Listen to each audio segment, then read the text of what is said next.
If you ever thought about getting a successful mentor or coach, and you actually want me, Spectacular Smith, to actually coach you and become your mentor, I'm actually so excited about releasing my online school, Spectacular Academy, where I'm actually going to teach you live once a month different skill sets that's actually going to help you change your life for the better. Transformational information that I'm going to give you guys access to. I have a formula to success that every single company that I ever touched turned into gold. And I have over 14 companies, okay? And all of them have the same type of success. So I want to teach you everything that the school system should have taught you. You know, everything that I know and how I built these fast-growing companies and these award-winning companies, and show you real curriculums that I'm going to break down, and you're going to have access to me. I'm going to be live in the chat rooms. I'm going to be live in the Facebook groups and personal communities that I'm going to give you guys access to of like-minded entrepreneurs. So you're not by yourself on this mission. Not only you have me as a coach and a mentor, but you actually have your peer-to-peer people that's going to push you and root for you on the way to the top. Guys that's on the same exact wavelength that you are on and want the same exact results. Because my game plan is to change the way the school systems teach and teach you the things that need to make an impact in your life. Things that's going to be a high-ticket skill that you can use forever, where you don't never have to worry about going broke or not eating at night, because once you learn how to market and brand yourself, then you can eat for a lifetime. You get access to my team and everything. If you want to go to my free training just to get a sample of the things that's going to be in my program, you can actually go to specmentorme.com, or I'm going to put it in the bio. Only take a certain amount of people every single month. So reserve your seat and do not procrastinate, because you might just miss out. Now let's get to the podcast.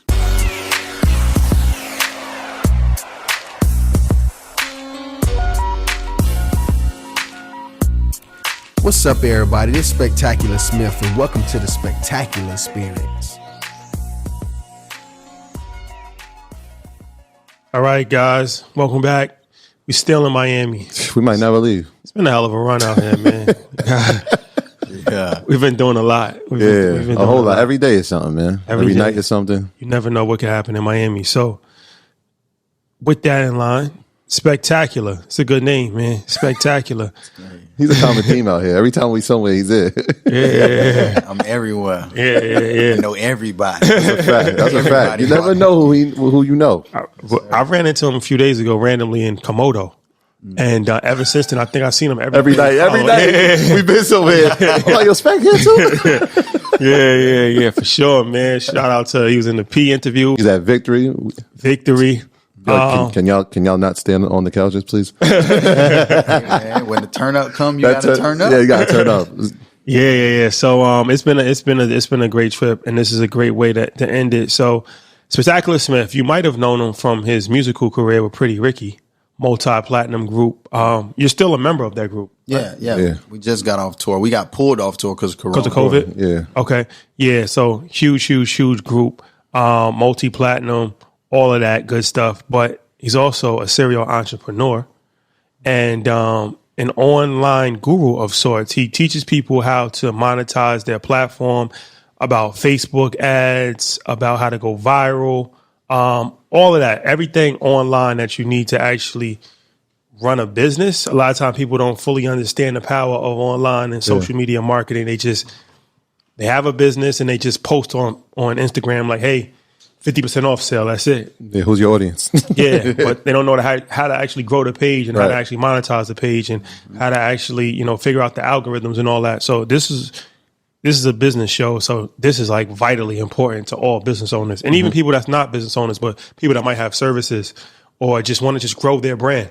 You got to know how to run ads. You got to know how to market yourself. You got to know how to monetize your platform. It's extremely important.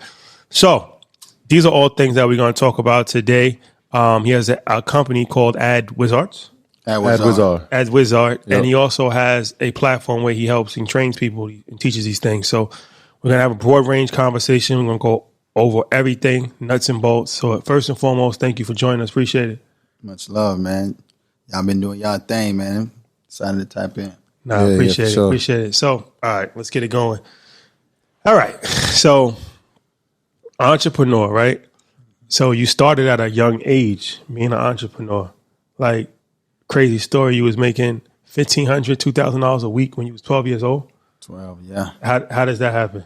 Just understanding problems. I think every successful business, you're solving a problem. And in school, like, kids were starving in class, acting up because they was just hungry. So I was just like, well, not only I can solve this problem, and my solve was candy. I was like, okay, if you hungry, that mean, well, you hungry. Like, all y'all hungry, then if all y'all hungry, that mean if I bring some candy, I'll buy the candy because y'all hungry. So I had $45 bags of candy because that's the only amount that I can bring to school, like actually carry with me. And I was sold out by the time I got the third period. So we had 7 periods. I was in middle school, 6th grade, 11 years old. And by the time I got the 4th period, 5th period, 6th period, everybody's like, Speck, I thought you had candy. You told me you had candy. Like, I'm sold out, bro. I don't know what to do. Everybody know who that guy is in the school. You know, like, I don't have no more. So I came to the conclusion, like, I need help. So I got 10 people to agree to sell candy for me. I said, yo, I give you $20 a week if you help me sell this candy. You in class all day anyway. All you got to do is sell it while you in class. They said, all right, cool. I said, well, guess what? I give you extra $5 if you sell out more than 3 times in 1 week. So I gave him an incentive. Gave him an incentive. I didn't even know this at the time. So you just was winging it. Bro, I was just winging it. I just wanted to push them to sell more candy. And by the time I gave everybody at the beginning of the school, on the side of the school, just gave them $25 bags of candy a piece. And they would sell out majority of the time. By the time they got to literally like the 5th periods, there were 2 more periods left. It was all sold out of candy. And I did it every single week. And I was making more than my mom. Yeah. So that's crazy. So the math on that, you make $1,500 a week, $6,000 a month. That's $72,000 for the year. $76,000 for the year, right? $72,000. What is that like, man? Because like it took me till I was like 27 to even get that type of money. You walking through middle school, probably making more than the teachers and your mom. You said so. What's that feeling like? Like, are you the guy? Like, what's going on with you on a personal level? You know what? I was just helping my mom with bills. Yeah, like I just would buy anything I want. I bought my first car at 14. You got a license? That's why I had to get back. I didn't have no license, no registration, but I was on the road. My mom, she was letting me get away with that.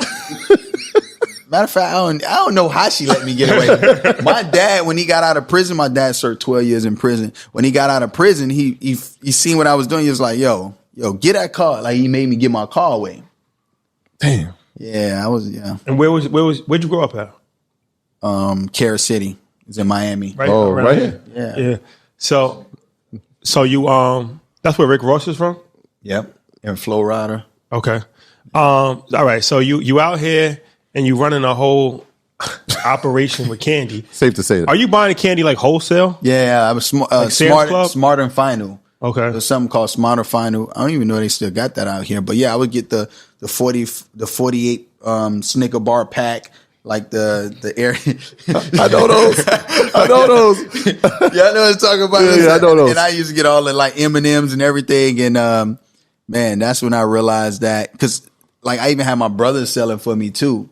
And yeah, they was, they used to eat my candy, man. They used to eat my look. We got a customer. Yeah. You can vouch for that? He's a human vending machine.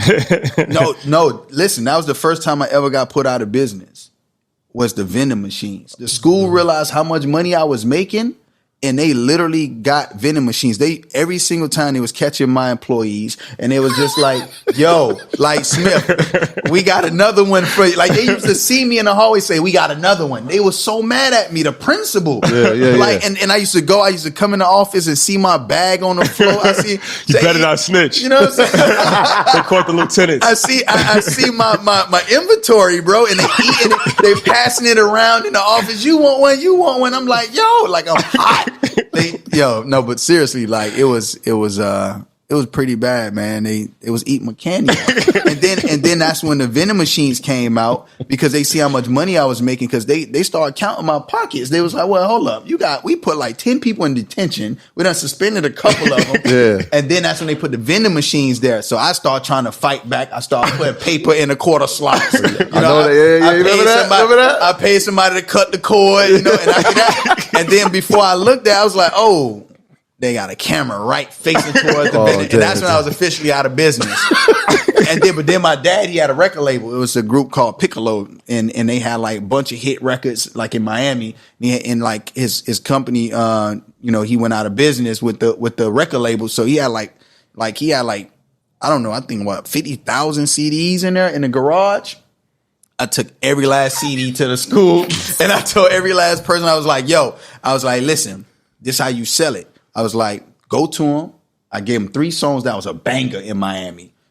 Big Money Ballers, like it was all the biggest records. And I used to put the headphones on and say, listen, give me 30 seconds of your time.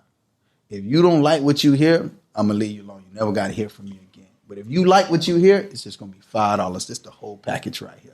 And by the time I sold, my dad was like, yo, what them CDs at in here? I sold every last CD. Me and my whole squad, them boys went platinum in the schoolhouse. So you've always been a hustler your whole life? I always been like that. So how'd you get into music? I really got forced into music. I never wanted to be an artist. I used to be dancing and stuff. Like in Miami, they call it booty shaking.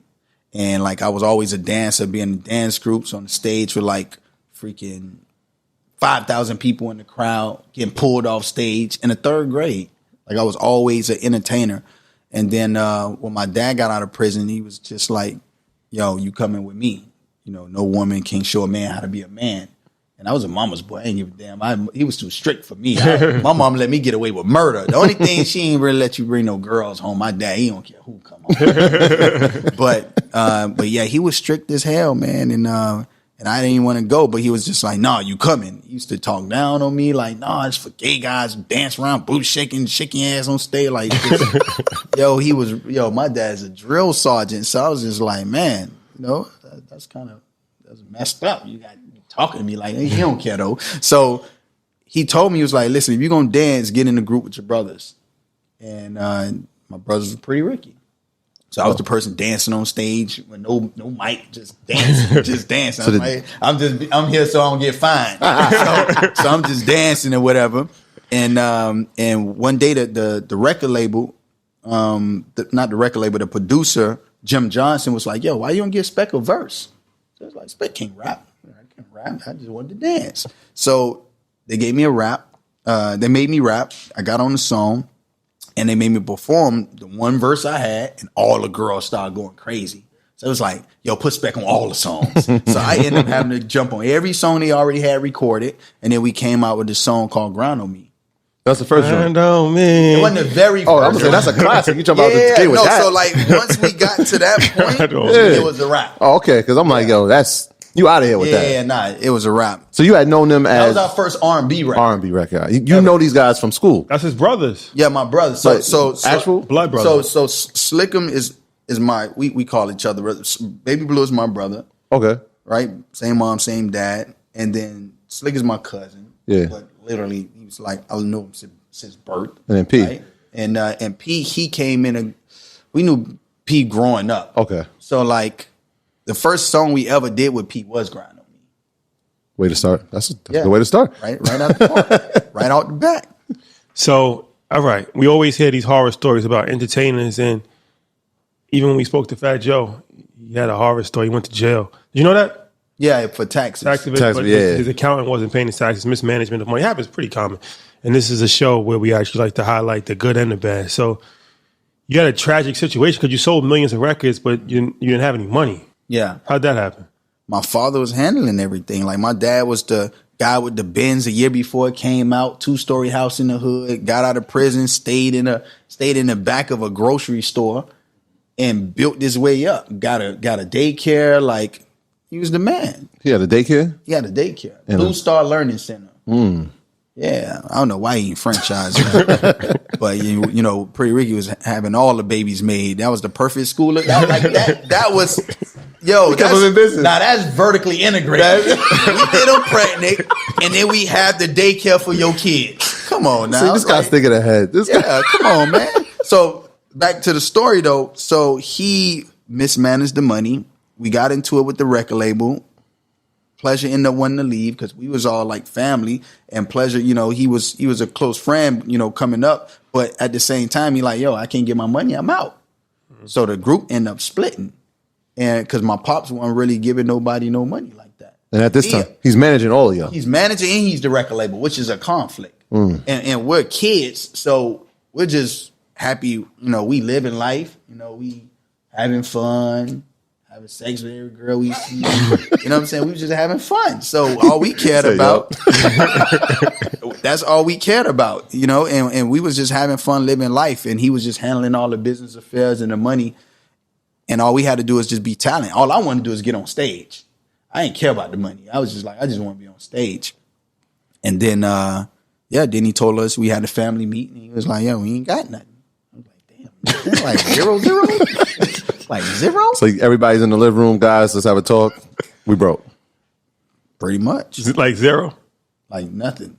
Like we about to lose everything. So all the masters in that, he had all the masters. Or did he have masters? So like we were part owners of the label, right? Okay. So we have basically how we work the deal out is we get 50% of the masters until like the contract is over, then we get 100% of the masters. Okay. That's how we work it out. So you still have the masters? Yeah. At least you had that. Yeah, we still got me, but you know, it just wasn't any the, money. The way that my dad set the business up is really his label. You get what I'm saying? But we didn't know as kids how that worked out. How old were you when you found out you had no money? 28. 28. 28. You're a grown man. So you didn't like. At no point did you realize like, yo, let me check the book. Like, I did no business. Like I was doing my own business, so that's why I never cared. You know, so like that was just like something I was doing for my family. That was the family business. And then I was doing my social media stuff. So like I was making my money, you know what I'm saying? But we have no money like that. He just made horrible business decisions. We made a lot of money. We did a lot of shows. We sold over 17 million singles, ringtones, albums worldwide. Like, we made the money. So like these stories with like TLC and all, like it really happens in real life. Like when people like sell millions of records and they're broke. Yeah, because they don't educate themselves. But for me, I was just young. Yeah. It would have never happened to me right now. Yeah. So at 28, right, y'all have this meeting. I see a father. So in my mind, I'm like, if this is somebody that I didn't know, this is not going to end well. This could be a fight, like right on the spot. Like, what's the reaction when that happens? Is everybody like, wait, hold up, we all in shock? Or what? Nah, it was like, let's get to it. What's next? Okay, different reaction. Yeah. But that's how we got raised. Like we never got raised as victims. It was never victims. So like, it was a family business. It ain't go right. Yeah. No difference than any business. It's like, yo, we was winning. We got one turn in the market. We flatline. What we gonna do? We gonna sit there and cry, or we gonna get to it? Let's get to the bag. Honorable. That's honorable. You know, and for me, but Pops got mad one day. We were supposed to do like some a song. We was trying to get an artist on the song or whatever, and he didn't really like that artist, and he got mad, and like he heard we was, you know, doing a song with him, and he was like, "Yo, what's the issue?"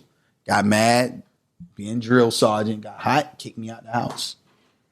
Like literally, it was a real kick out. Like, get out my house. Like the house you was... No clothes. No, like we all stayed together. It was a big ass family. Okay. So he had a big ass house. Like we all stayed together, and that was the goal. Like to build the compounds, and everybody had a house on the compound. Like that was the family goal. Yeah. And he got mad. He got upset. Kicked me out. Had no money. Had no clothes. Had no nothing. He was just like, "Yo, get out." I couldn't even get nothing. He was just like, "Nah, nigga, leave." I was like, all right. I guess I'm out. You know, had my family with me, had my son, had my girl, like, had to leave. Gotta go. Yeah. Gotta go. The house you built, helped build. You had to go. Oh, 100%. No. I mean, because he had the house before the deal. Yeah.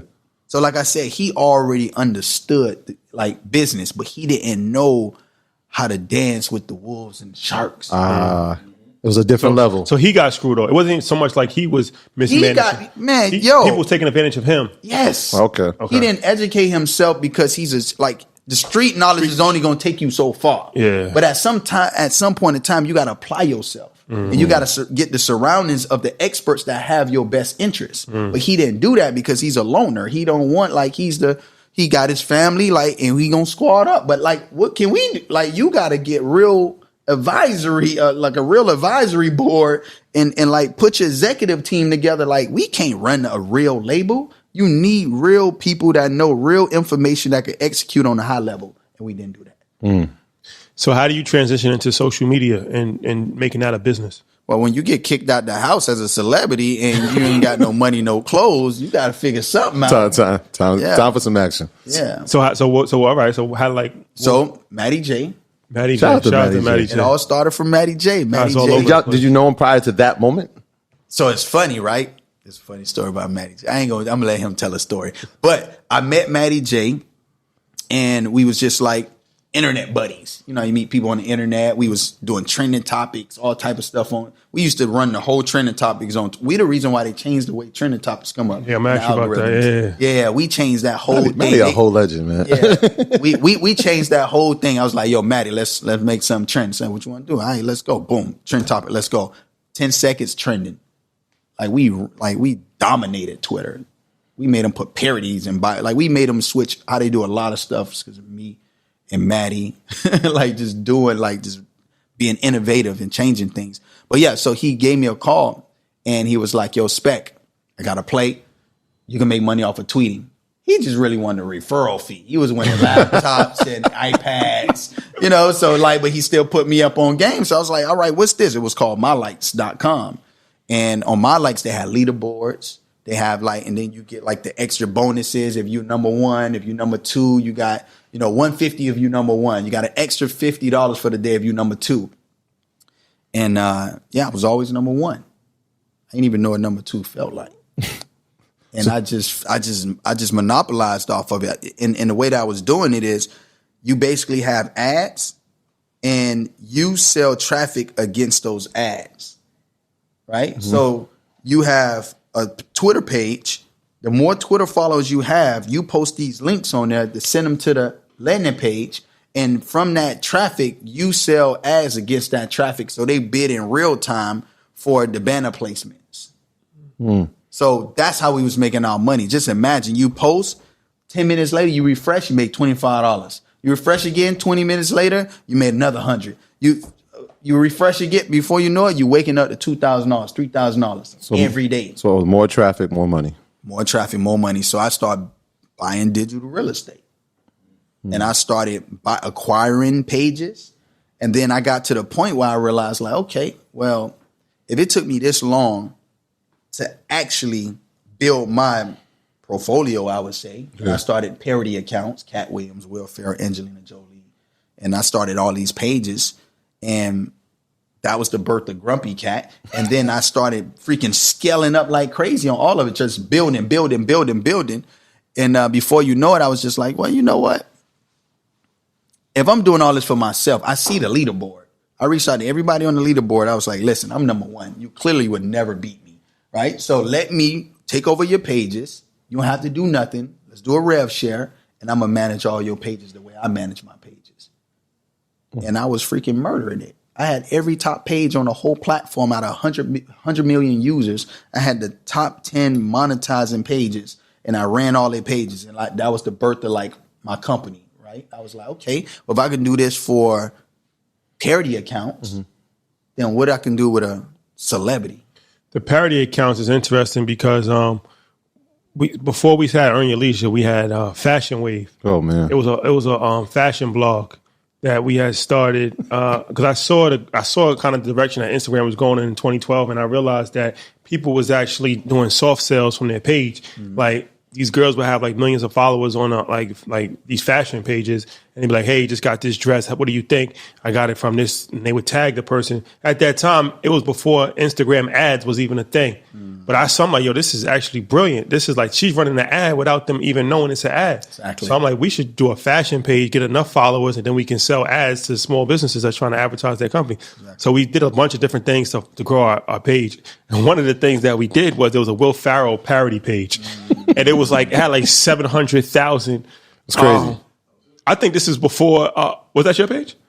It depends. I had 2 Will Ferrell pages. I had one of the biggest Will Ferrell pages. Then we paid you.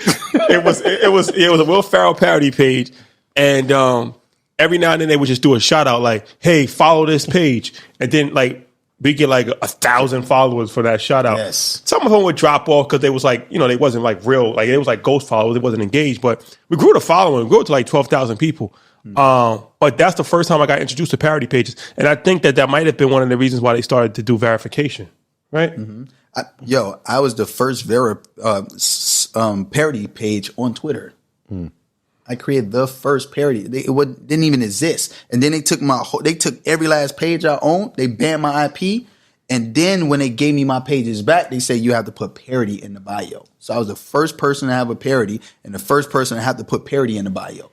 And then once they took my pages, they took everybody else's pages and then made everybody put parody in their bio. So if you go to Twitter right now, you see parody pages, you'll see parody in the bio. But that was because of me. When you originally got those pages, were they all rev shares, or were you like, oh, I'm gonna purchase it for this price? Oh no, I acquired pages straight up. Like, yo, how much you want for your page? How much was you paying for the early ones? 4K, 5K for a page with like 300,000-400,000 followers. So so you had a tier, like, yo, so if it's you like got $1,000 for every 100,000 was like the price. Okay, got you. All right, so then when you started making the parody pages, I know you did the celebrity ones. Any drawback from celebrities? Like, yo, what you doing? You taking my stuff? You taking my talent? What's going on? Nah, it actually benefited their brand. Like, it was certain times they would tag Will Ferrell like, oh, you need to be like this Will Ferrell and talking about my page because he ain't got time to entertain everybody all day. Like, I need to grow my followers, so I need to be entertaining. I need to make sure I'm saying engaging things. Like, this is what I'm doing right now. So he ain't got time for all that. Let me take that. Let me take that from you. Yeah, I'll take that. You ain't tripping anyway. You also have one of the first viral videos. Talk about that. The face though. But you know what? Yo, no, for real. Do you seriously, recall that that video was one of those. So this is how the video came about. We was releasing a single, and I've been running Pretty Ricky's social media since the very first time. Even all like when we was number one. We was number one page on MySpace when MySpace was hot. Like every single platform, I ran every page, all the campaigns, everything. And when that video came, we just came up with a song. So I started thinking to myself, I was saying, all right, what's the elements to make things go viral? 1, they have to laugh. 2, they have to cry. Or 3, they have to relate, right? So if you touch any of those points, it has the virality on taking off. So I was like, okay, what's going to make this shit go? And I was like, yo. I was with my girl, and I was like, what you think about this? She was like, I don't know. I was like, okay, they going to talk crap regardless. Is the music going to get out there? She was like, yeah, but she was like, I don't know though. I say, let's do it. I was like, what? I'm gonna act like I'm drunk as hell, and I'm gonna put on these red draws. And the crazy thing is, right? She the one who brung the draws. She's like, babe, what you think about these? I said, you like them? She said, yeah. I was like, all right, if you like them, okay. Let me put them on. And then, nah, but yeah. So it did what it did. Like I made some money off of that, bro. Because I had everything set up for monetization. So when it went viral, I had everything set up for it. So how'd you make money off of that? Because I see videos go viral. Like I had a number on the video. Your text me number? Yeah, it was a text number. And then they text you, and now they part of like the ClickFunnels systems? Email it was blast more, and all that? Yeah, stuff like that. And then we had traffic too. So I was posting a video and bringing traffic back to my pages. So it's like one of the very first viral videos ever. Before OnlyFans? I don't know viral OnlyFans video. No, I'm saying this is like you put out content like now it would be like on OnlyFans. Like that kind of content would be on OnlyFans. Right. You know what I'm saying? Like, Yeah. So I mean, for those who don't know the video, you're like dancing in red underwear. Yeah, And like to exactly. grind, was it grind to me, Tipsy. right? It was a new song we came out with. Yeah, I remember because it was at the same. I feel like it was like the same time. Like I remember your video, and I feel like Steph was eating Vaseline. And those two videos went shout viral out to around the same Steph. time. I'm like, Shout out to Steph, man. yo, the internet is getting. Yeah, Steph on Marbury. You never, you remember that? Nah. He had a jar of Vaseline. You remember that? He had a jar of Vaseline. Yeah. Remember it. But it was like, yo, the internet is getting crazy right now. But yo, that's crazy. You made money off that. I didn't even think. I made an M off that. A big M. Oh, Well, joke's on you, guys. it's not funny no more. It's always funny till it's not. That's a fact. So, all right. So, at what point do you actually start to develop the business to help celebrities grow their page and monetize their page? Because that happened before you started helping regular business owners. You was helping celebrities, right? Yeah, so it all came from me running those top 10 people pages on that website, mylikes.com. And then I realized that, okay, well, these people have 400,000 followers, 1 million followers. Like, imagine if you get Soulja Boy with 5 million followers. Sean Kingston had like 6 million followers. So I'm like, okay, well, if I get these people, they already have the following, they don't know how to monetize it. So I'm going to monetize it for them. So that's what I started doing. I started coming to them like, yo, I'm going to not only make you this money every single month, but I took what the music industry was and took from them and brung it to another industry and create a blue ocean strategy. Because all the white boys with the suit and ties, they'll just come there, get the deal automatically. I sit down with somebody, they're like, all right, cool, and never hear back from them. You know, so like I was going through that so many times. So I started coming with money. I was like, yo, let me take this from this industry and take it to this industry. Like the same thing how I don't know if it was the restaurant industry seen the bank industry seen, the restaurant industry seen the drive-thrus with the banks, and they took that and they put it to the fast food restaurant industry and put drive-thrus. Now, I don't know which one in reverse. I don't know which one it was, but I took the same model. I thought of the same thing.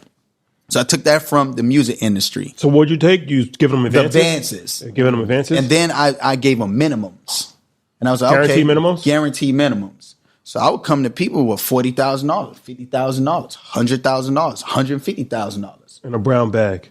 Brown bag. The only way. Let's go. So you doing that to celebrities? Let's go. Celebrities. So you walking up. So let's say like Sean Kingston, Soulja Boy. Like, look, guys, let me handle your social media. Here's 100 bands up front, Yep. I'm gonna make it back. I'm gonna recoup this on the back end. and you did.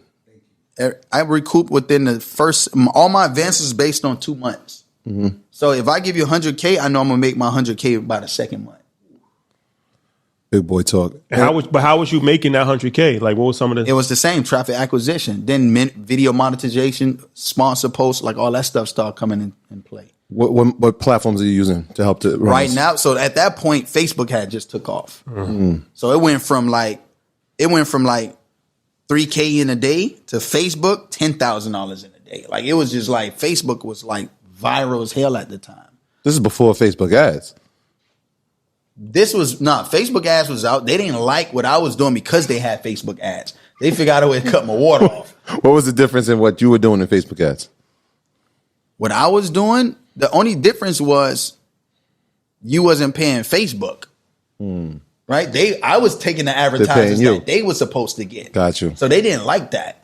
And then we was using things like clickbait and all that stuff. So like they didn't like that either. They thought people was feeling it because everybody was clicking on it. They thought it was a great experience. So like, show them more, show them more. So you was doing like those clickbait articles, like 7 ways to know your girl's cheating on you. Exactly, 100%. You click that, and then just by clicking that, you get paid because it goes to a different landing site. 100%.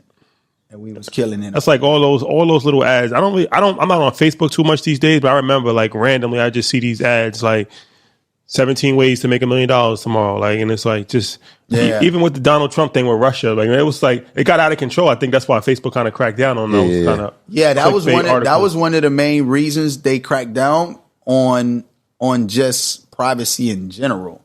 Right, but they didn't like what we was doing because they knew how much money we was making. They even tried to create their own version of what we was making. It's like they don't like me on their platform. They try to boot me off every time. So they created something called instant articles to try to duplicate what I was doing. So they try to create instant articles. It flopped. So they just decide to just kick us off. Like, all right, we're going to suppress everything that got certain keywords so it don't end up in the feed so you don't get paid. So it don't matter if you got 10 million followers, you would never see it in the feed because they were suppressing it so we don't make no money. So I'm sure that there's people at the started looking at you like, yeah, that van sounds crazy. You're the dude from Pretty Ricky. I ain't listening to you. Oh, so how'd you deal with that? Man, listen, I would come to dudes with $100,000 check. I came to Akon, $100,000 check. Sat down with them, penthouse office, seeing the whole top of LA, had the meeting, got my lawyer, drive up contracts. White man took the deal. He didn't go with me. Now you going through the lawsuit with the person that you went. You can go with me. I'm A1. Not only I can help grow your following, because that was my expertise, then I help you monetize it.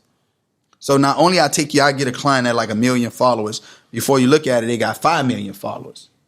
I took Kevin Gates from a 1.5 million to I think he got like what, $10 million now? I mean, 10 million followers now. I think I took Trina from like 1 million to like 10 million too. Like, so I took everybody followers from like literally from here all the way to here. So I knew what I was doing, but they didn't believe in me. They was just like T.I. ain't go with me. He still ain't go with me to this day. You know what I'm saying? He went with the white man, and I don't know, man. It was a lot of people. Snoop Dogg ain't go with me. They told me my money wasn't even good enough. Like he told me my money wasn't big enough. I came with 150 to Snoop. No, that big boss talker. That boy was like, ain't enough. Oh, damn. Back to the drawing board. Yeah. So you said blue ocean strategy. Can you talk about that a little bit? What is a blue ocean strategy? So blue ocean strategy it's a strategy that makes you stand out, right? So it's like red ocean is basically what everybody else is doing.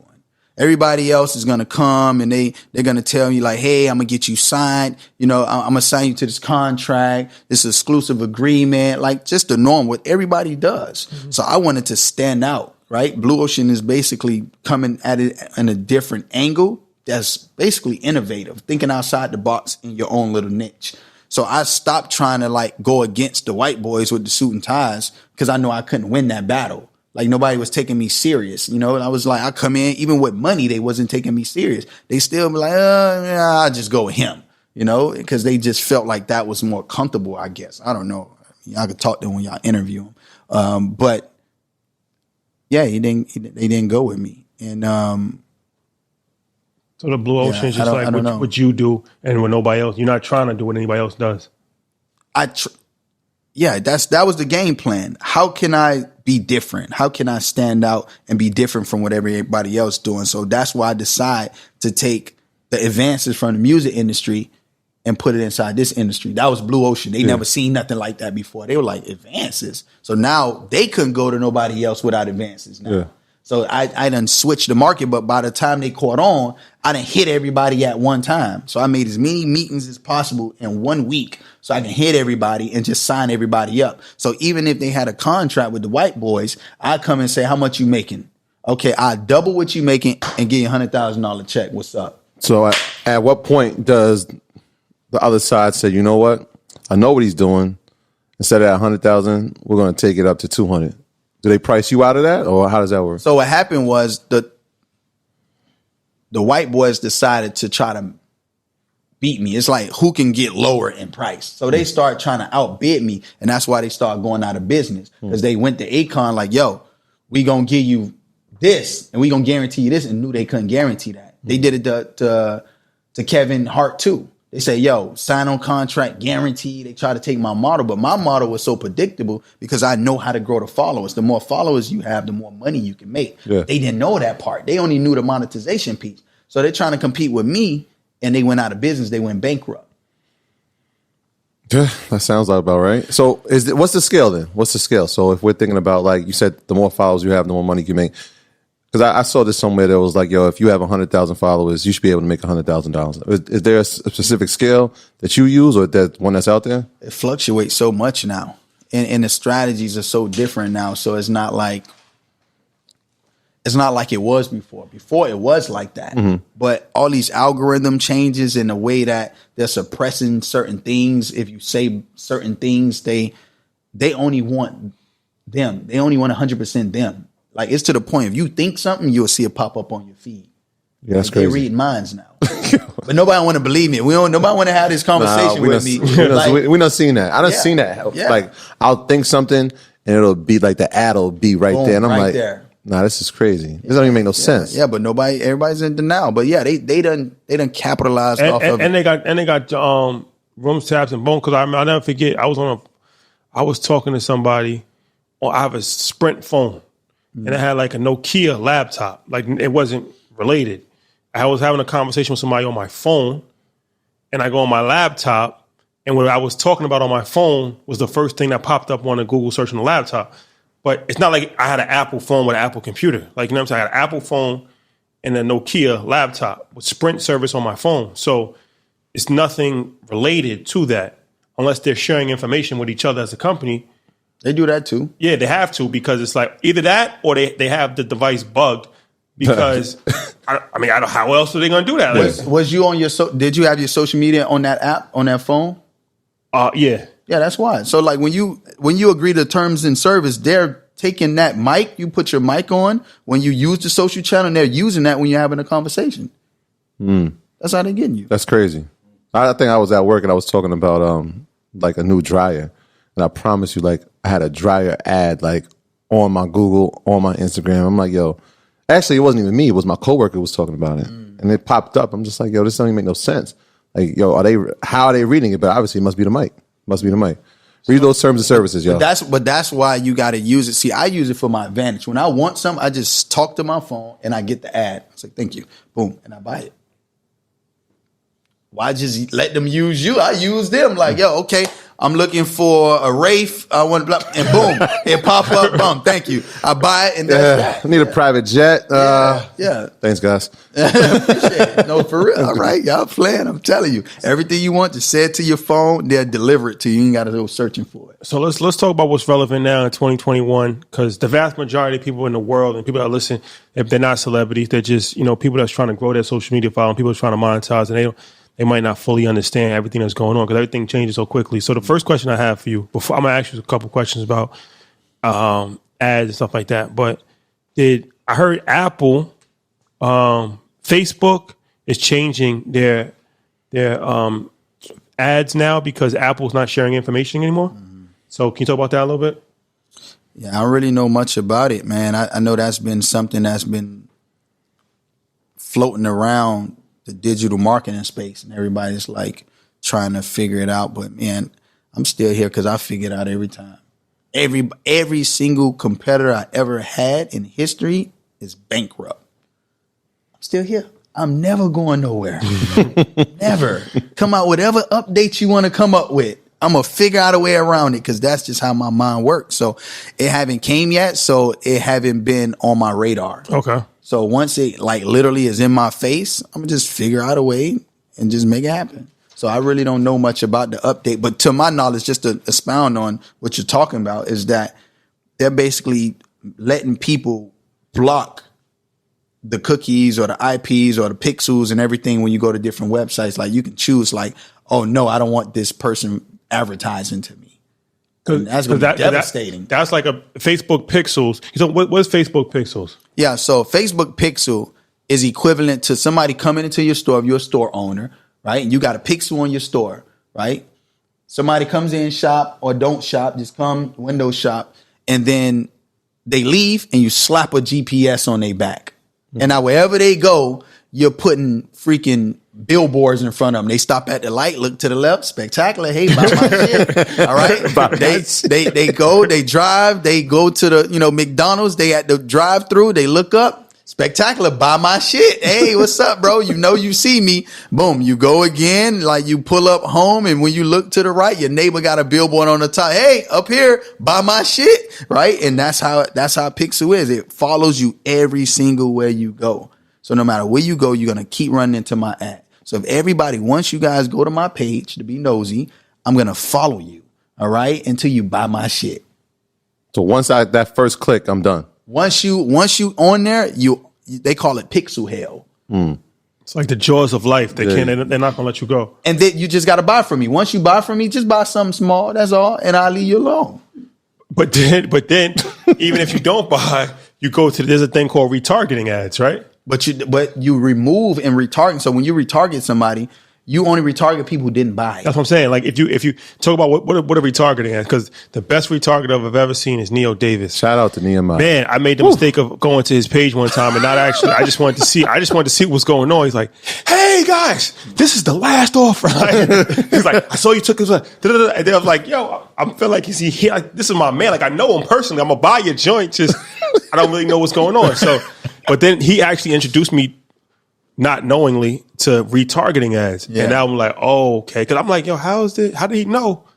So what's retargeting ads? So retargeting is basically, Shout out to Neo too. That's my Shout out to our bro. guy. That's the bro. basically retargeting is when somebody comes to your landing page, your website, and you have a pixel on it.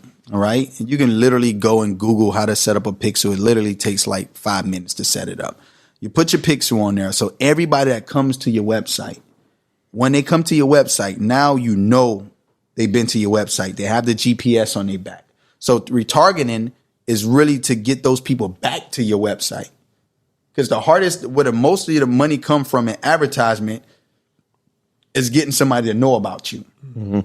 That's where all the money comes in at. That's called top of funnel, right?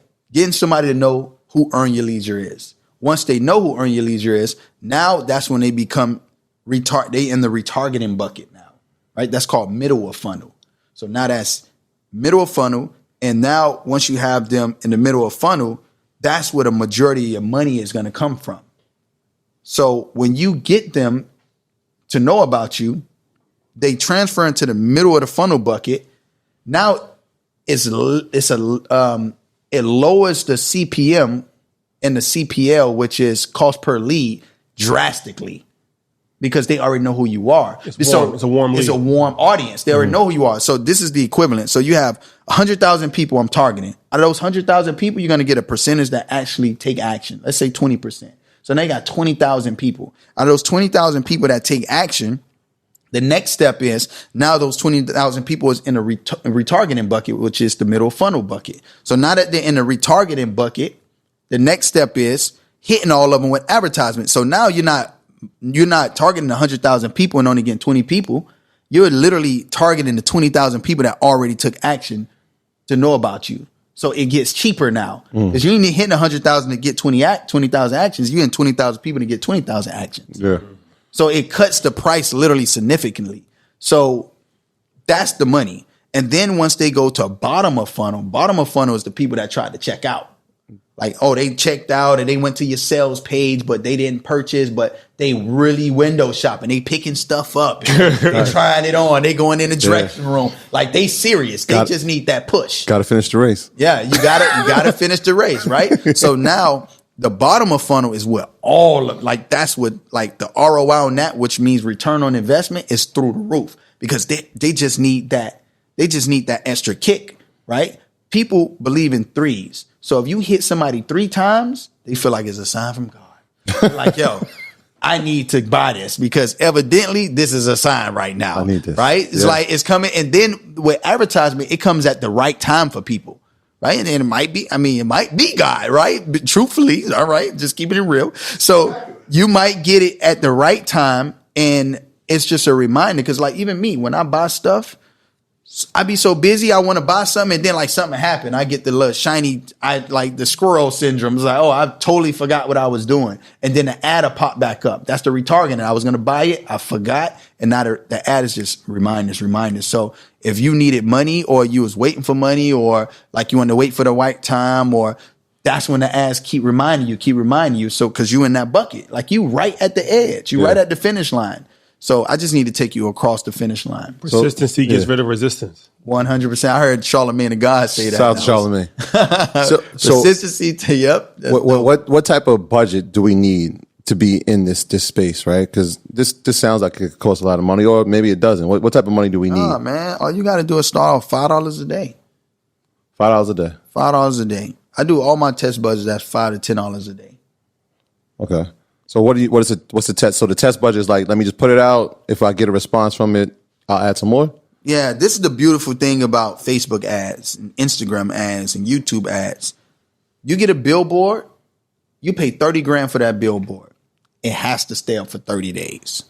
If it bring in traffic, if it don't bring in traffic, and it's all like random people, but you know the demographic, you know who's driving past that actual highway, but you're stuck with that.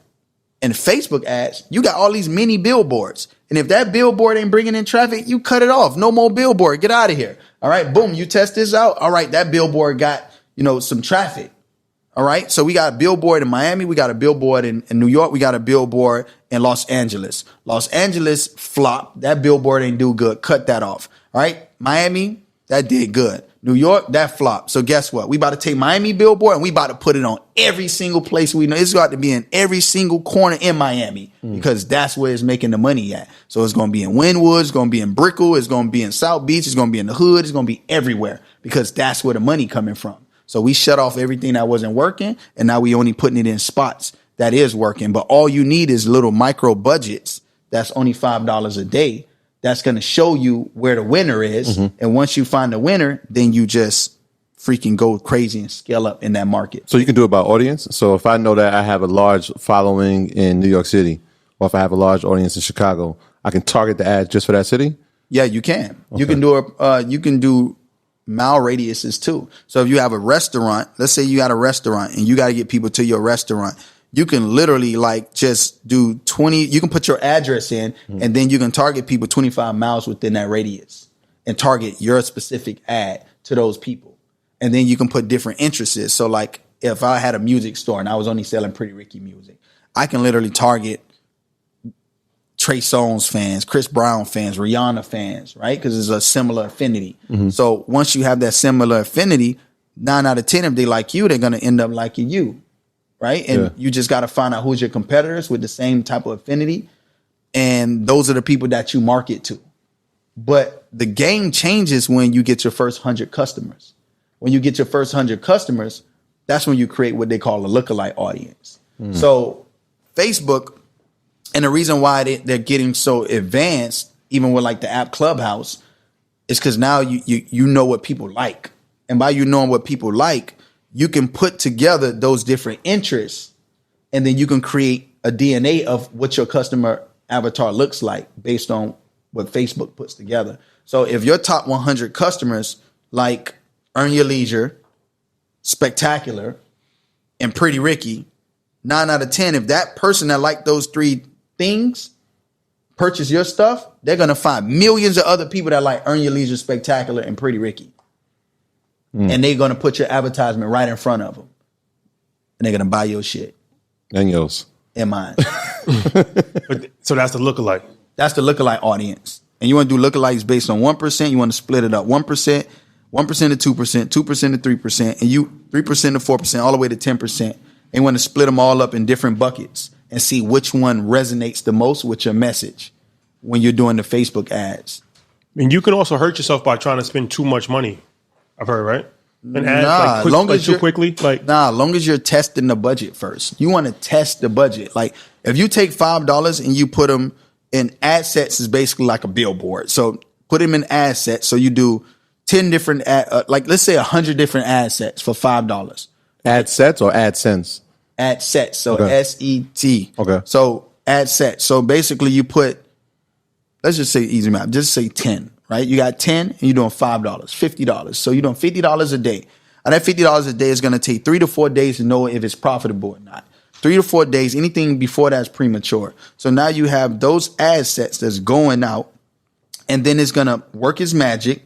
And then you see which one got a sale, which one didn't get a sale. The ones that got a sale, you keep that going. The ones didn't get a sale, you cut those off. The ones that did get a sale, you duplicate those out. And now you scale horizontally. Now you put $5 times 10. So now you got $5 times 10. Now that same $50 got cut off to what didn't work. And now it's going directly to what did work. And now you're building that out, scaling horizontally. And then you just change little things on it so it's not competing with the same. Like you might change the audience on each one of them. So you're doing the same as that ad that worked. And now you're switching to audiences that have similar affinities. What do you say? Because I heard you on Clubhouse talking, and I guess it's two different people that I see on social media. I see people like yourself, people like Matty J. I didn't even know what Matty J did. If I didn't know him, I wouldn't even know he's in Toro. You don't sell from your page. But then you have the Derek Graces of the world, the Ben X's of the world, where they sell a lot from their page. So why don't you sell from like your page? And what's your philosophy on selling from a page versus not selling from a page? Or is a mixture of both appropriate? Yeah. So I don't sell from my page because I truly believe that the facing forward is like the show. Like I'm not selling you nothing. And just for everybody, selling from your page, I mean like actually like I put up a post selling in the post. Right, exactly. Like promoting my product in the actual post. Right. And Derek Grace, he freaking kills it. Like 19 keys. like those boys kill it doing that, right? They hit you with the scarcity model. And the crazy thing is I know what he's doing, but he does it so good and like believable every single time. It's like, yo, I'm just letting you know, Trump pack. I'm just letting you know, like it's gonna go up and y'all keep playing. Yo, shout out to the whole BWO. You know those are people. Yeah. That's our people. So them boys really understand. Yeah, they understand. Yo, this is it. After this, it's not coming back. Yeah. So like they understand the scarcity model and all that. But for me, I'm a strong believer in like build the brand up front and then sell on the back end. So like me selling you on the ad, like you cool with that. But you know, me hitting you on the front end, like that's just not really my thing. It's no right or wrong way though. Diminishes the value a little bit. I think it's a thin line because if you do it too much, you kind of diminish the value of your page, then your page just becomes a sales page. Exactly. So and that's the last thing I want. So I just want to be forward facing, just showing my value up front and let people know, like, to paint the story for them up front.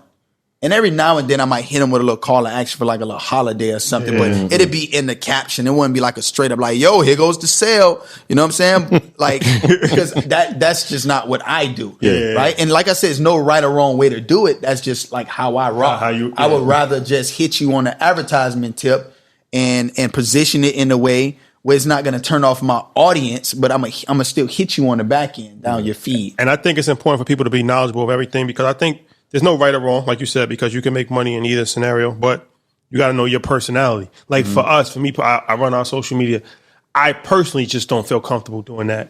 I don't like to do it. Like, you know what I'm saying? Like every now and then, like you said, we might post a flyer or something like that, but I just feel more comfortable selling on the back end and just adding value up front. Yes. And it just feels better for me. Yeah. But somebody else might feel completely comfortable with selling on, like, and I asked Derek, I'm like, why you don't run Facebook ads? And he's like, I just don't trust Facebook and I don't want to give him no money. It's working out for him, but it's a lot of leg work. Man, listen, man. If that boy ran Facebook ads, he would be up like 3-4 million a month. Yeah. Easy. Yeah. Like I'm telling you, like, because easy. There's too much leg work just doing everything. Like, not only, I'm just saying the data that he already accumulated. Yeah. He accumulated the data to create those lookalike audience to literally put as many advertisements in front of as many people that will buy his stuff, that's ready to buy his stuff. And literally he can go in his analytics and he can go to his video content and see what got the most website clicks. And that's what's going to make people click your website. That's what's making people take action on your page and click a link. Take that video and make that video the actual advertisement. Put the copy in there and literally hit every last person on your page. Because with your algorithm, you're only hitting 3 to 4%, 5% of you lucky of your fan base. The average is like 2%. Yeah. So I did the math on it. It's like less than 1%. Yeah, less than 1%. Yeah. So once you literally grab all your audience, the most engaged in the last 180 days, because you can't go past that, and for your engagement, and hit every last one of those. And then after you hit every last one of those, then the next thing you do, you create a lookalike audience and then do a 365 days lookalike audience. Now you find people that not only will that look similar to the people that follow you, but people are actually going to buy your shit, and at the same time they're going to follow your page. New followers. Yeah. So you're getting the awareness, get the attention, and then once you get the attention, then you're going to get the followers. the followership at the same time. Like all of that stuff is gonna like, yo, he leaving so much money on the table. So that's on Facebook, right? But have you mastered the same strategy for YouTube as well? Because that's a billion. Yeah, YouTube. Like I spend 6 figures a month on YouTube ads. So it's the same strategy, or is it a little different? It's a little different. It's a little different. But they have the same thing. Theirs is called similar audiences. Okay. And that's their version of lookalike audience. And with YouTube, I think it's the first 5 seconds. If somebody clicks off of that in the first 5 seconds, it doesn't even count. Right. In your as budget? a cost. In your budget? Yeah. Don't cost. So you got to try to get whoever, you got to trick them to like, you got to literally be laser on what your offer is in the first 5 seconds so they can leave if they don't want, so you ain't got to pay for that. But if you hit them straight with your offer, like if you, whatever your hook is at the beginning, it got to make sense to keep that person going and push away the people that ain't rocking with you in that message. So you ain't got to pay for that. What would you say to people that, small business owners that haven't really thought about advertising online? They might feel like their business is too small to advertise online. They're not a social media influencer. They're not, making $100,000, $1 million, $500,000 a month. What would you say to those people? That's easy. I would build the brand up. If you're a person, well, I always like to lead with the personal brand. But if you're an introvert and you feel like, no, I don't want to do that spec, then you can create a great company logo. You go to canva.com, canva.com. Go create a logo from there, create a dope logo, right? Build out the content on the page. 9 pieces of content, right? This is from you start from scratch. And build out the 9 pieces of content. I would do either shout outs or a giveaway.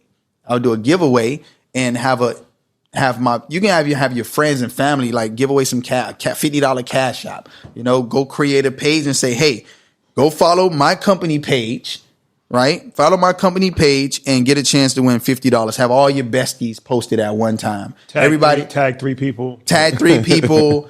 Go follow this page right here and just have the people you know. Give a $50 giveaway. Get a chance to win $50, and that's going to shoot it up like 3, 4, 500 followers, 1,000 followers. I would do hashtags, and I would go to best-hashtag.com. Go figure out whatever's in your niche. Every time you post, directly post it in your comments. You'll get more reach for that. So when you post hashtags, there's people following hashtags. So you got millions of people following hashtags. So with my best-hashtags.com, it has the top follow hashtags in that niche. So they put one keyword and they go follow the best freaking hashtag with the most people following them.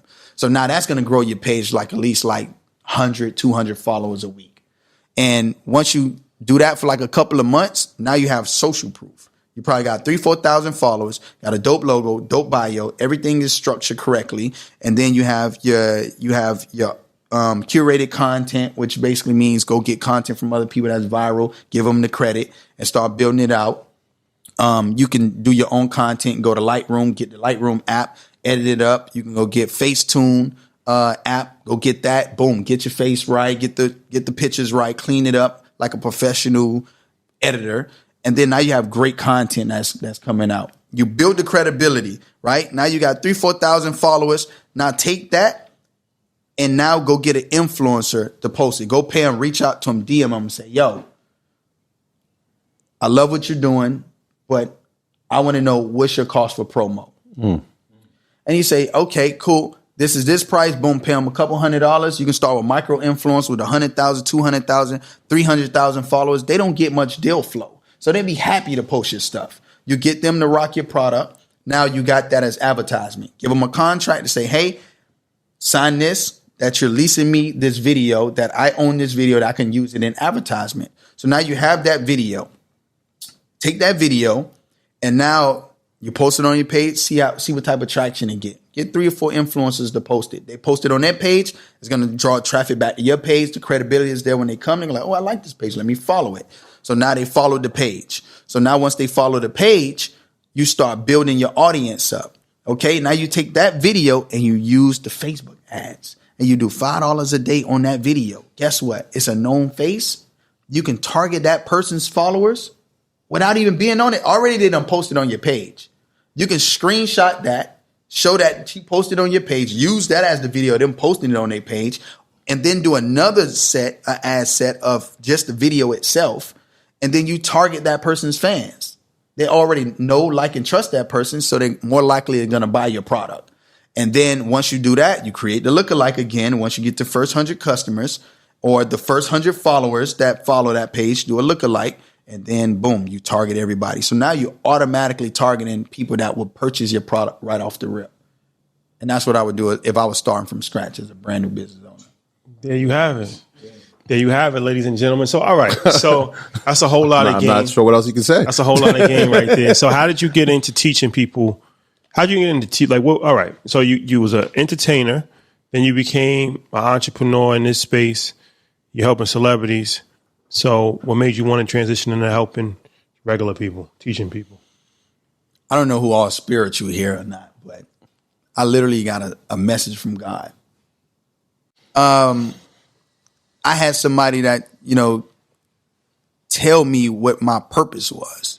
Mm-hmm. And what he said, everything he said came true. Like, he told me what was going to happen. Before I started my business, I got the message and he told me what was going to happen. Who was this person?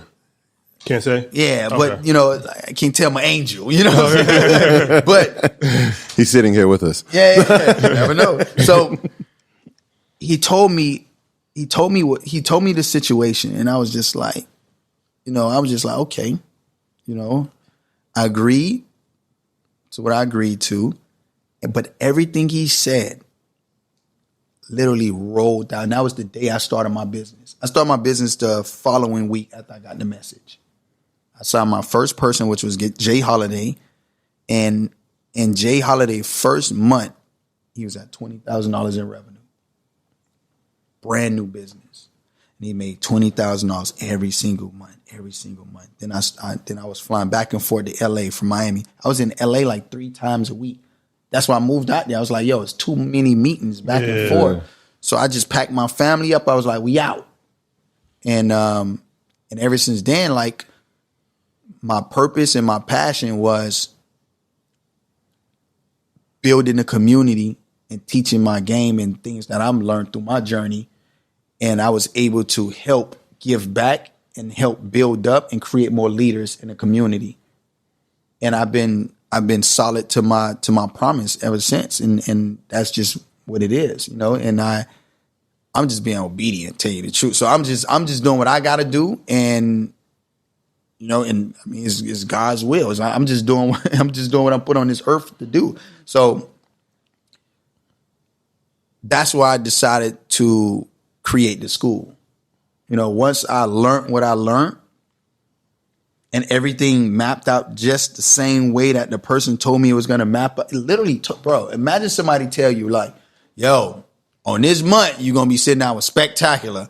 Okay. And after that, before that, you're going to have a red shirt on. All right. And then after that, and you just like. Was this the person that Snoop spoke to? And in that video, what was it? Murder was the case? Murder was the case, yeah. Oh, nah, he sound like the boogeyman now. It wasn't no boogeyman. But yeah, for real though, it was crazy the way that everything rolled out, exactly how the person said it was going to roll out. And this was like, he told me, like when he told me, and then 2 years passed by and what he said happened the same way he said it was going to happen. And it was like 5 or 6 incidents that he mapped out before it happened. So like, I'm just a believer at that point. Even if I didn't believe, that was something to like catch my attention that, okay, this is real. So when you built out the academy, I mean, obviously that takes a lot of work, and you've done an amazing job, featured in Forbes, Inc. 500, fastest growing companies. And I think one of the best things I heard that you said is like, you hire your weaknesses. What took you to get to that point? Was there an event that happened? You said, you know what? I'm not good at this. I got to find somebody who's better and I can get them on the team. It was really educating myself. I just understood what I was great at, what I wasn't great at. Mm-hmm. And I knew that if I don't find a team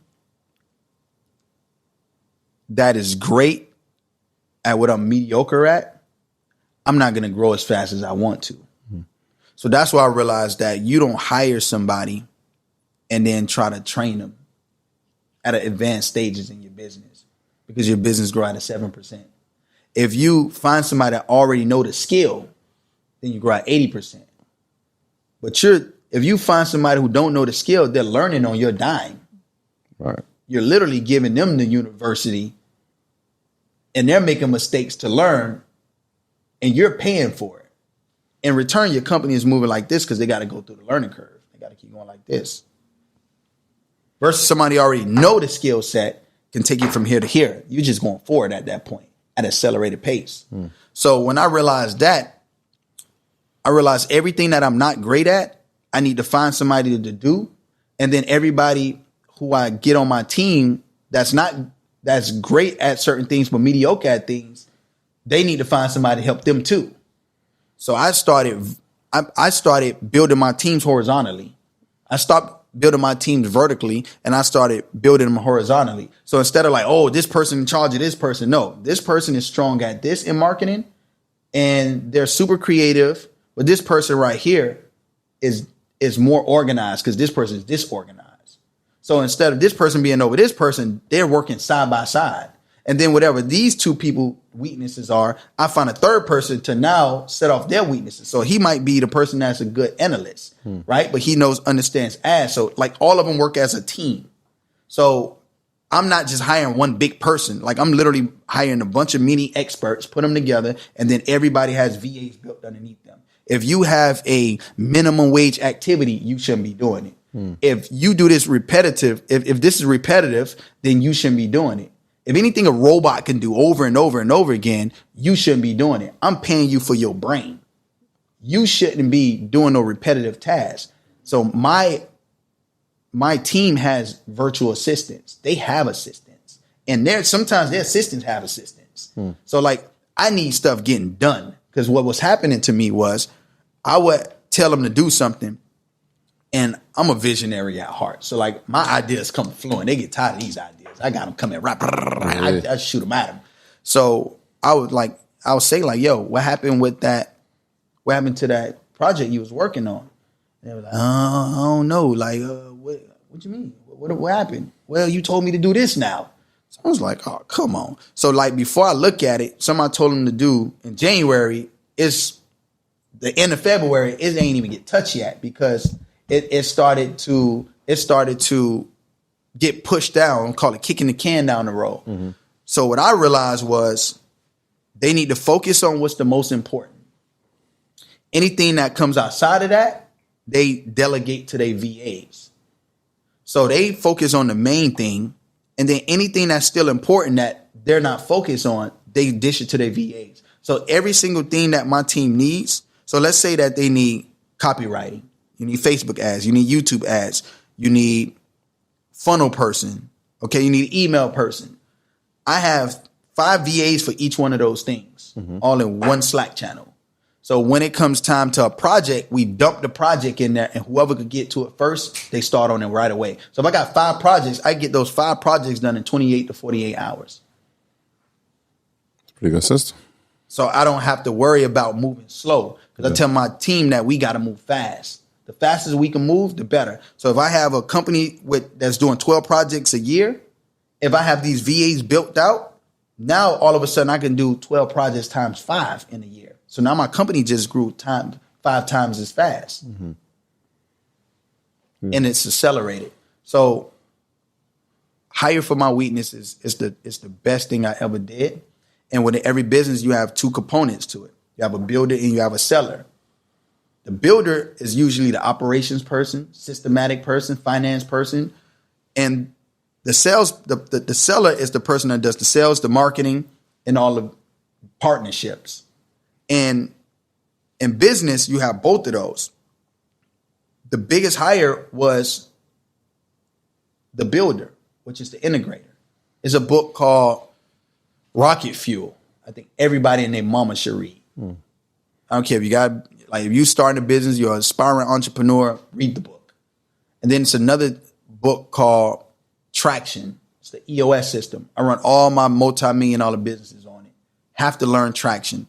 And in the book Traction, it basically explains to you how every successful business failed because of accountability, goals, right? Seeing through the forest of the trees and understand what's coming down the pipeline, and issues. Those are the three components that make a business fail. So if you have accountability, things are not slipping through the cracks. So if I have a task that I need one of my teams to do, and in that task, we talk about it. We have what's called a level 10 for an hour and 30 minutes every single week. The only time you miss it, if you're dead or you're in jail. Only time you miss it. And in that meeting, we talk about issues. So the issues, when we have an issue, they might be like, oh man, I don't like that every time I come in, Spec is loud as hell. He's throwing me off. I don't like it. So it gives them a safe place to come and express themselves instead of them balling it up, haul ass, quitting, and say, I don't want to be here no more. You have a safe place to talk about your issues. So now what happens is you put it on the issues list, what we call the issues list, and then you do what they call IDS mode. Identify, discuss, and solve. So once you identify what the problem is, we all discuss it as a leadership team. And once we discuss it as a leadership team, the next step is to get the solve. What is the solve? What is the solution? Right? We don't talk about the problem. We talk about the solution, right? Once we have the discussion. And once you have the solve, it goes on a 7-day to do. You're accountable for this. Okay? I'm looking in your eyes. Boom. You're accountable for it. You got 7 days. When that 7 days come around, we look at the to-do list on everybody that was supposed to do stuff. If it's not completed, we say why it wasn't completed. And then if it's still not complete at the next week, or we push it back to the issues list, then we identify, discuss, and solve it again and see what is the issue, right? The next thing is rocks, right? They call it rocks. Is basically having things that is going to push your business ahead the fastest. And we come up with a big ass whiteboard. Like in my living room, I got a big ass whiteboard. My TV is behind like freaking 60-inch. No, it's longer than that. It's from like wall to wall, basically. And we map out the whole whiteboard and we put down everything that's going to like bring the business scale it as fast as possible. And then we carve it out. And then we have a good 5 to 7. And that's what the company focused on. And then everybody else that's on the leadership team, I have the marketing person, you have the operations. So even every department, they have their own individual rocks, what they call it. And they will have to get that rock done within 3 months. So it's 3-month goal. So every single week we check in on the rocks. How is this doing? On track, off track, on track, off track, on track. And we say every single rock that we decide to actually take on. But those things is big ass goals. And man, ever since I've been on this system, like my company grew 1,600% in 3 years. Wow. This year, I got 2 companies going to make the Inc. 5,000 fastest growing companies in America out of 18 million companies. 2 of them. People don't even make the list at all, right? I got 2 companies going on because of systems like this that keep my team accountable, goal setting, and going through issues, hashing it out, making it happen. And it's all based on positions versus titles. It's accountability chart. It's not like, oh, I'm the CEO or I'm this. Nah, it's the integrator. You got the visionary, you got the integrator, and then underneath it is all the different departments. So all right. So as far as the academy, what are you actually teaching at the academy, and what are the offerings that provides? So what I'm teaching, well, first of all, I've seen a huge issue in the education space. I feel like the education space is just horrible. I think that the way it's set up is set up for you to fail. Right? As soon as you get out into the real world, you like 10 steps back because you got to climb out of debt now. And I just don't believe in that. So I decided to launch my academy, and I went to Harvard to go like figure out their systems because I'm a strong believer you don't recreate the wheel. Right? So I went to go to see what systems, how they were doing. They do it based on case studies and the way that they study and like how the professors move and everything. And I was like, all right, cool. Let me replace the professor with a millionaire mentor. Because I truly believe that somebody can only take you as further as they went. So if the professor never went nowhere, you can only take me as far as you went yourself, right? So I feel like if I can get multi-millionaires, 7, 8, 9-figure earners, I even got a 10-figure earner in my program. And get them to teach skill sets that makes the most sense. Because if you did $100 million in sales, then of course you can teach my students how to freaking make $1 million in sales. You did 100. So at least they can do freaking whatever they decide they want to do from that information. And the same thing for sales, marketing. So I find like real experts that they kill it in that market, and I have them teaching the program. So I get the guy who's teaching leadership in my program, he runs over 5,000 agents, lead the crap out of them. So he's teaching leadership. Somebody who's doing over $1 million in ad spend, they're teaching you ads. The person that's doing my operation system is the person who has 25 million and built it from his operation system. Okay, in the same operation system I use. All right. So like all these different components is all based on people that's killing it right now, not some outdated information for a premium price. I'm literally giving real tangible information that people can use that's working right now.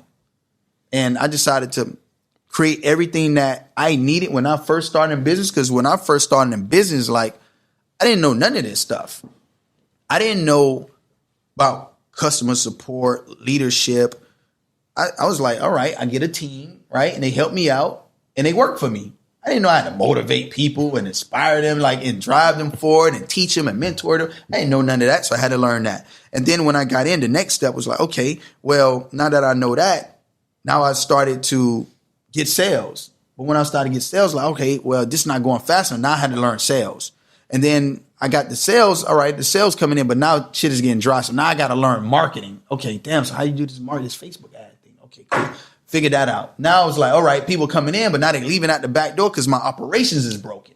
So I'm like, all right, well, how the hell do you do operations? So like every single thing that I learned creating my wealth, I literally put in the program.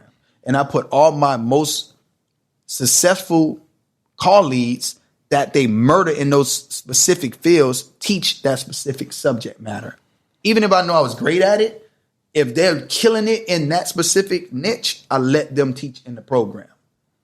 And I created what they call as the Entrepreneurial MBA program. So it's my version of an MBA, Master Business Affluence, because we got to build wealth. We got to build wealth. The affluence, like they're teaching in the program. So that was really my main vision behind it, is building more leaders in the community, helping people start a business from scratch, not even knowing the ideas, in the 9-to-5 jobs, trying to figure out how do I transition out of this? Like, what should I do? I don't know how to do this. I put everything, laid it out step by step. Like Matty J is known for building businesses from scratch quickly. He's teaching a business in the box section, how to start your business from literally from scratch. Him 500, he's teaching the credit portion in my program. Now you got credit. I'm teaching mindset in the program. Right? Like all these different components that we're teaching, we're breaking it down: social media, branding, marketing, everything you need to have a successful business to reach 7 figures in the fastest time possible. And I put it all in one curriculum, step by step, where you don't have to do no thinking. Literally a freaking 9-year-old could come in and build $1 million business. So it's bigger than just ads. It's a business. It's everything. A whole business model. Like a business school. It's a business school. It's an online business school. And, 19 Key, shout out to him. He said something that was very profound when we interviewed him. He said that education has actually created a lot of opportunities because everything that they didn't teach in school has now created an opportunity for experts and entrepreneurs in the field to actually educate at a much lower price. If you think about it, a lot of people have a problem with online education, but it was interesting. We interviewed Mark Cuban, and he said that he pays for courses and he pays for stuff online all the time to educate himself because he has to constantly stay above the curve because things change so quickly. And it's like, the majority of this stuff that we talk about on Earn Your Leisure, they're not even teaching it. There's no credit class in school. There's no social media, Facebook ad real class. Estate, same thing. There's none of these classes in college. The curriculum is so outdated. Even in business schools, they're still teaching supply and demand. They're still teaching case studies, stuff like that. So A, it's not really even offered. And B, even if it was offered, when you look at the price, you can really compare like a community college. Like, it's like the prices of courses are really like a community college level, maybe even cheaper. For one course. If you go to like, even a state school is probably averaging like 12 to 25,000. Private school is anywhere from 25 to 60,000 a year. Yeah. No, a year. Yeah. You know what I'm saying? You got to take out $100,000 of student loan debt and you can't even get a job. there's no even guarantee if you can even get a job. So it's like, look at it from, it's always, we have to look at how I think a lot of times, depending on how you look at something, you have a different perspective on it. 100%. Where it's like, you have no problem taking a gamble, going to private school your whole life and then going to college and $60,000 down the line and hey, I'm just 60 answering phones. 60. I'm just saying. Try 200, 300,000. So it's like, that's no problem. But then it's like, he was like, oh, this course might be risky. Oh my God. Your whole life's been risky. Yo, listen to this, man. I seen, because Harvard is catching on. So now they're doing online schools now, right? They have online programs. And it cracked me up, man. I went on the ad because they targeted me because I went to Harvard and they target me. I'm in that pixel hell. So they target me and I look at the comments. First thing I see is scam. I say, yo, anything online to people is a scam. Yeah. Harvard even getting it. I was like, Harvard ain't good enough? How is Harvard a scam? I was so confused. I was like, yo, this is just too much at this point. And I think anything that's different than what the normal people tells the society, people are uncomfortable with it. They're uncomfortable with it. Yeah. It's just a new way of learning. This is the evolution of learning. No, it is. Evolution of education. This is the real education This is reform. it. It's happening right now. Learning from people that really did this before. Right, right. Not like people are learning from right now, people are learning from travel agents. They say, hey, man, it's gonna be great over there. Jamaica, yeah. You ever been to Jamaica? Nah, but I heard it's good over there, man. It's great. I'm telling you, go over there. This is what's gonna happen to you. Like, huh? No.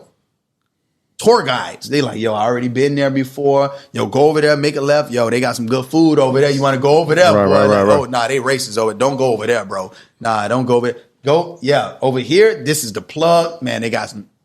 Like, yeah, they've been through it. Learn. They've been through it, so yeah. they can help you navigate. Right. But how you gonna learn from somebody that never been where you want to be at? That's crazy. And it's like I always say all the time, because I went to shout out to University of Hawaii. I have nothing against them, great school, but I say all the time, like my school, EY University, my school took me further than state school. It's not a biased opinion. It's just a fact. The things that I learned in college, I mean, if I was just relying on that, I'd be in trouble. Absolutely. The relationships and the information that I got just from creating this platform has changed not only my life, odds are generations of lives. Like the state education that I got in college would have not have changed generations of life with a communications degree. Absolutely. From a state school. Impossible. It'd be pretty difficult. Yeah. But You know what I'm confused about? How nobody's catching on to this. Like, it's millions of people who graduate every single year. It's hundreds of professors who know the textbook from the first page to the last page. But they gonna teach you how to get wealth. No. They ain't got it themselves. and they broke. They ain't got it themselves. How is nobody catching on to this? And everybody that I know who went to college, are you doing what you went to college for right now? Technical communications degree. So All right. I'm not. Well, you know what? So I went to school for education. So it's crazy because now he's a financial advisor. I'm in education, so it kind of makes sense. We still are educating. I went to school for phys ed and health. All right, so you two people I know out of everybody else. Yeah, it's everybody I ever asked that question to, Most likely. But even they before this, literally tell me they not doing what they went to college but even for. before this, I'm still a financial advisor still to this day. And I mean, the communications degree didn't help me with that. So Yeah, that's true. yeah. So my business acumen and stuff like that. I mean, I didn't. It ain't come from college. No. But you still owe that money. No, well, I had a scholarship. I put a sport. You got to look this way. You got to look this way. Okay, all right, Look this way. I got you. Yeah, I still owe that money. Wow. Yeah, that's a whole nother issue. Yeah, but but the point I'm making is like everybody who I asked, especially my students, I say, yo, even in my training sometimes I'll be like, yo, how much college debt you're in? And they're like, yo, 50,000, 100,000, 200,000, 250. And I was okay, was it worth it? Bro, 100%. It'd be one person that always say yes. You always got one person. It'd be you in the comment about, yeah, me. And like everybody else they don't say mean it no. though. They don't mean it. They just don't want to admit like to themselves like, yo, damn, I paid 300,000 and I'm about to try to make 50 for the next 5 years. It's like you don't want to admit that to somebody. You know what happens when you know what I'm saying? when you file. I think we said this with Grant. when you follow the rules is when you lose. No, Absolutely, it's real. 100%. Everybody that I know that has done it the right way has lost. People that are entrepreneurs that's winging. We've been in Miami just on a one way. Figure it out when we figure it out. Like, you know what I'm saying? It's like the average person is like, yo, I gotta get back home. I gotta call my boss. I can't extend. No, I can do whatever we want. Breaking every rule possible and just succeeding. Yeah. You're trying to follow every single thing that society has set for you, and it's like Derek Grace has said, it's generations of failure. Yeah. You're following generations of It didn't work in the 70s. It's not going to work in the 2021. It's generational failure. Yeah. It's not even like something to be like, it's just like your grandparents didn't know. Mm-hmm. They was taught, yo, you got to work hard. You got to do this. Your parents didn't know. But now you know. And you can see from your grandparents, your parents, that it hasn't worked. So in order to change something, if you're not, it's like the definition of insanity. If you keep doing the same thing, expecting a the different cycle will result, repeat itself. it's not going to happen. I'm be honest with you. It's just not going to happen. Nobody's coming to save you. I heard Bill Gates say one day, if you are born poor, it's not your fault. If you die poor, that is your fault. It's on you. It's on you. It's too much information. You got your university, you got my academy. Like, it's so much information, but people want to go through the traditional school route, and everybody go at the end and they're like, man, I'm in all this debt. They complain. And then when they do get out of, and this is what pisses me off. They work their whole life. They go to all these years of college. They finally get out, can't even get a job. No job for them. And then when they try to get a job, they say, okay, what experience you got? How am I gonna have experience like if you ain't hire me? All right, cool. So they wiggle through there, they get a job. Now they work their whole time. They bust their ass for this place. They built somebody else's dream. And one pandemic happened and everybody laid off. Yeah. Basically. That sounds like 2020. That ain't crazy. But if somebody would spend that same time and effort and energy on building their own dreams instead of building somebody else's, how you gonna lay off a boss? Yeah. Yeah. Fair. I think it's fair. It's fair. And that's one of those things. And I heard this quote, it was amazing. It was like, people fear, they live with fear when they should really just be worried about regret. Because what happens when you don't do it? You know what I'm saying? Like, we don't live with fear. Like, we went out on the edge. Like, we never thought, like, this ain't gonna work. We just like, all right, what if we don't do this? Yeah, exactly. The opportunity cost. Yeah. What if I don't do this? Right. Right? That's too many people think of the cup half empty instead of half full. Like, not if I don't get this, what's gonna happen? What's the bad things that's gonna happen? No, if I get this, what is the possibilities if I get this? I realized you got two types of people in this world: those that ask why, and those that ask why not. Like, I was talking to my son, I'm like, I was just about to say, that's my son. Why not? I'm like, I'm in Miami. Da-da-da. He's like, yo, you was just in Atlanta. He's like, why are you going to Miami? I'm like, why not? There's no limits to this. But school trains you like that. It's like, don't take more than 2 vacations a year. Don't go too crazy. You know what I'm saying? Nah, that's crazy. They used to kill. They're like, yo, you got all these days off. You're not going to take one? I'm like, they're like, what happens at the end of the year when you don't use them? I'm like, it rolls over. They're like, yeah, and then you'll never use them. I'm like, yo, they right, bro. Like, why this don't even make no sense. But that's the mindset. It's like, don't use these days. We got to reprogram. But it's happening. It's happening. Reprogram. So relearn. One of the things that, we pride ourselves on is, like I said, a lot of our friends and a lot of people that EYL alumni come on and they have programs. And we like I said, I'm actually a proponent of education online. I pay for a lot of courses. I don't even ask for discounts. But one thing that we always ask of the alumni is if they have a program, if they can give a special, bonus discount for just our community of earners out there. And everybody usually always obliges, whether it's M500, whether it's Josh, Chris, all of the guys. And Spectacular was a gentleman about it, and he agreed as well. So what we're doing is $250 off the package, right? So $250 Only for y'all. I would never ever in my life. Never. That's a fact. Real. That's a fact. I was telling him about it. It was like, okay. He said, I really never do this. Yeah, he wasn't all the way enthusiastic about it. He had to think about it for a minute. But so spectacularacademy.com/EYL, and you will get a special only for this $250 off of the academy. And I mean, you just kind of went over it now, so you already know what it is. So yes, appreciate you for doing that. Thank you. 100%. Because this is one thing. Like, my students ain't turning in resumes. We're accepting resumes. That's a bar. Don't let that go over your head. Big bar. Don't let that go over your head. So yes, spectacularacademy.com/EYL, exclusive offer. Biggest in the world, the biggest show in the world. So we got to get different perks than every other show. It's a fact. The big show. It's only right. It's only right. The big show. The big show. So Spectacular, what's on the horizon? What would you like to tell the people? What's next? What's your plan to blow up in 2021 even more than what you are now? Yeah, man, I'm doing a few things, man. Right now I'm building out the franchise model for my agency. So they're going to be able to utilize my name, Awazar, and have me as the spokesperson for their agency model. And yeah, I'm going to be launching that pretty soon. I should create a waiting list for that. So what I'm going to do is I'm basically going to have it where, because my company won so many awards. We won the Entrepreneur 360 Award, Best Privately Owned Companies in America by Entrepreneur Magazine 2 years in a row. That's the second hardest award to get in business, because they base it off of innovation, revenue, the CEO, like the leadership, and like all the different components. And then we won the Inc. 5000 2017. This year we got two companies winning the award. Awazar is one of them. So they have all this, different awards. So they're going to be able to utilize the company name. It's going to be a service-based business. All they need is they don't need a build out physical location. They can get started up literally within 2 days. And it's going to be a franchise fee. And then after that franchise fee, we're going to train them for at least 7 days.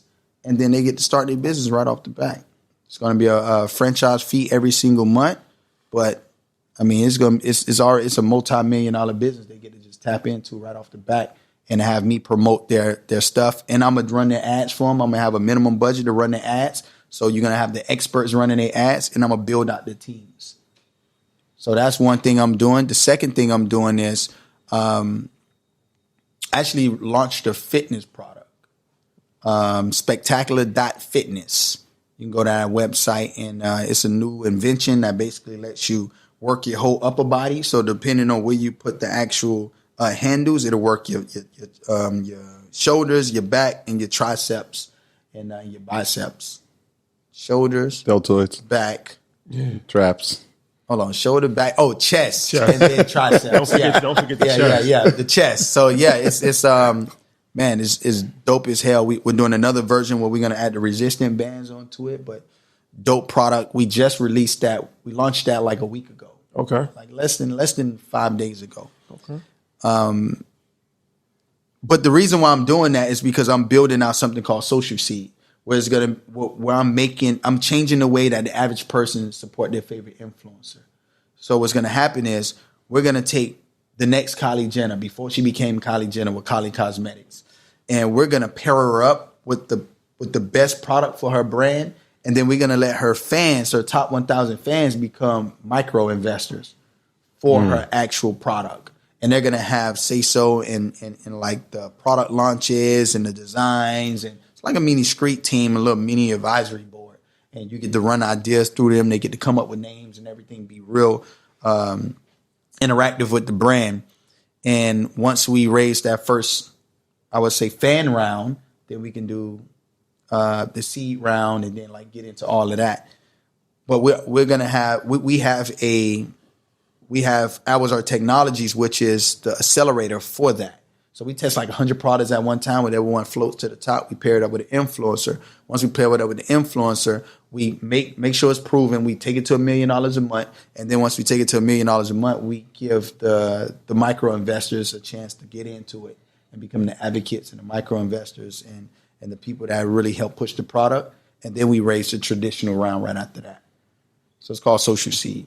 There you have it, ladies and gentlemen. How can they follow you? Social media handles and all of that. Yeah, I Am Spectacular, man. I Am Spectacular. Make sure you guys check out I Am Spectacular on Instagram, on Twitter, on Facebook, and @Spectacular on Clubhouse. That's where the Clubhouse, you're a Clubhouse champion. Yeah, another champion, another Clubhouse You champion. and Matty J, Clubhouse Hey man, champion. listen, follow me on Clubhouse. All right, follow me on Clubhouse, and also text me 786-661-1224. All right, 786-661-1224. Hit me up. For sure, man. Nice watch, by the way. Where's the medal at? Yes, thank you guys for rocking with us. We'll see you next week. Peace. Peace.